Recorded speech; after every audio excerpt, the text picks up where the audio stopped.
اس کی والدہ نے شفقت بھرا ہاتھ اس کے سر پر رکھا۔ پھر حسنات نے ڈرتے ڈرتے رات والا سارا واقعہ اپنی ماں سے بیان کیا کہ کمبل تو بیڈ پر ہی پڑا ہوا تھا۔ نہیں امی، آپ یقین کریں، کمبل میرے اوپر سے اتر ہی نہیں رہا تھا۔ ہاں ہاں بیٹا، یقیناً ایسا ہی ہوگا، اس کی والدہ نے اس کے بالوں میں انگلیاں پھیرتے ہوئے اسے بہلانے والے انداز میں کہا، اور وہ ماں کی آغوش میں پڑے کمبل کو دیکھتا رہا۔ اصل میں حسنات یونیورسٹی کا اسٹوڈنٹ تھا۔ وہ اچھی خاصی شکل و صورت کا مالک تھا اور بہت سی لڑکیاں اس کے ارد گرد رہتی تھیں۔ اس کے ڈیڈی احسن صاحب ایک فرم میں بڑی اونچی پوسٹ پر کام کرتے تھے، اسی لیے وہ مالی طور پر کافی خوشحال تھے۔ اس کی 2 بہنیں تھیں اور دونوں کی ہی شادی ہو چکی تھی۔ اس واقعے کے 3-4 دن کے بعد دوبارہ وہ ٹھیک ہو گیا اور حسنات نے سوچا کہ اب اسے یونیورسٹی جانا چاہیے۔ یونیورسٹی گیا تو اپنی کینٹین میں بیٹھا تھا اور اس کے ارد گرد دوست بیٹھے تھے جو اس کی خیریت دریافت کر رہے تھے۔ اس نے دوستوں کو بتایا کہ اس کی بائک پھسل گئی تھی، جس کی وجہ سے وہ گر گیا تھا اور اسے اتنی چوٹیں آئیں۔ وہ خود اس واقعے کو وہم سمجھ کر اب بھول چکا تھا۔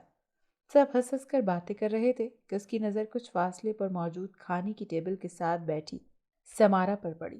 وہ کسی لڑکی کے ساتھ محو گفتگو تھی۔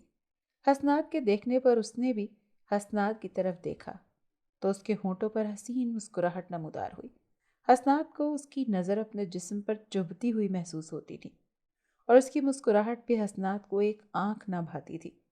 سمارا یونیورسٹی کی ایک خوبصورت اسٹوڈنٹ تھی جس پر بہت سارے لڑکے مرتے تھے، لیکن پتہ نہیں کیوں حسنات اس کے لیے اپنے ذہن میں کبھی بھی مثبت خیال نہ رکھ سکا تھا۔ شاید اس کی وجہ یہ رہی تھی کہ اسے کسی اور سے محبت تھی، اور وہ کوئی انجان نہیں، اس کی اپنی ہی کزن تھی جو اس کے دل کی ملکہ تھی۔ نائمہ بھی حسنات سے بے پناہ محبت کرتی تھی۔ گورے رنگ کی تیکھے نکوش والی نائمہ اس کے لیے دنیا کی حسین ترین لڑکی تھی، ورنہ حقیقت میں وہ سمارا کے مقابلے میں کچھ بھی نہیں تھی۔ لیکن دل کو یہ باتیں کب سمجھ میں آتی ہیں؟ حسنات نے یہ بات بھی نوٹ کی تھی کہ سمارا جب بھی نائمہ اور اسے اکٹھا دیکھتی ہے تو اس کے ماتھے پر شدید قسم کی شکنیں پڑ جاتی ہیں، لیکن اس نے سمارا کی پرواہ کبھی بھی نہیں کی تھی۔ پھر ایک دن جب وہ لائبریری گیا تو اس وقت وہاں چند گنتی کے نوجوان بیٹھے تھے۔